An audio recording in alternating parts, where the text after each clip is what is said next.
Mesdames et messieurs, bienvenue à toutes et à tous dans cette revue de presse de ce mercredi 13 août 2024 à travers les rayons bac de la capitale. Sénat élection du bureau définitif Nefertiti Ngundiaza, l'icône politique du Congo central, nous renseigne le site d'information générale pifoinfo.net.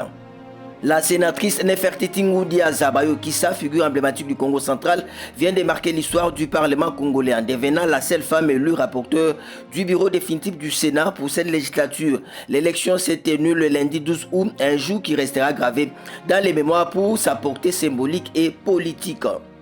Toujours dans la chaleur préélectorale à la Chambre haute du Parlement, Sénat, les MLC échouent et fulminent contre l'Union sacrée, rapporte les quotidiens d'information générale Forum des As. Le MLC s'est frustré. Françoise Bemba représentait la chance du mouvement de libération du Congo des figures au sein du bureau définitif du Sénat. Aussi, sa défaite lundi au poste de rapporteur de la Chambre haute du Parlement a-t-elle été durement ressentie au sein de son parti, dont certains cadres s'en prennent ouvertement à l'Union sacrée, la méga plateforme qui soutient les actions du chef de l'État Félix Tshisekedi. Les propos de Daniel Mbao, secrétaire national en charge des questions juridiques et droits de l'homme du MLC, sont révélateurs du degré de la déception qu'il y a dans les rangs de la formation politique chère à Jean-Pierre Bemba. Autre chose à présent, un droit de réponse qui sort de l'ordinaire. Acacia Bandoubola justifie sa présence à Sainte-Anne. Nous explique les tri hebdomadaires d'information générale Africa News.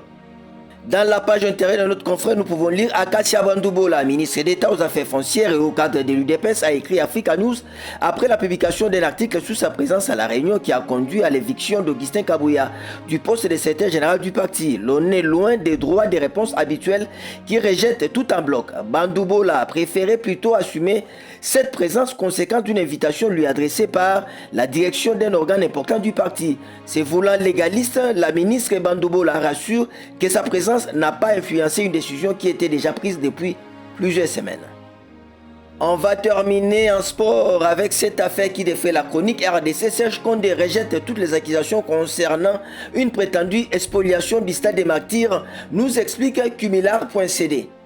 L'ancien ministre des Sports, Serge Chembon Condé, a fermement rejeté toutes les accusations portées contre lui dans l'affaire d'expoliation du stade des Martyrs, devenue virale sur les réseaux sociaux.